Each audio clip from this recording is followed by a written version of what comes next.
Ya, hari ini kita akan melakukan testing akurasi untuk senapan angin Gopul Night Fury di jarak 30 meter dari sasaran.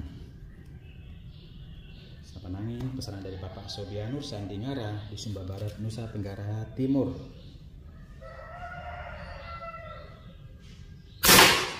Oke, sangat akurat. Jarak 30 meter, 5 kali pompa.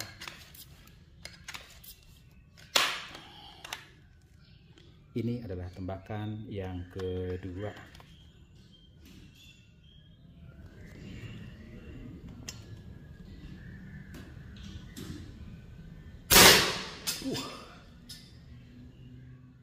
Dua kali tembakan sangat akurat senapan angin Gopul Night Fury, produksi dari Indo Sniper, pesanan dari Bapak Sobianur Sandingara di Sumba Barat, Nusa Tenggara Timur.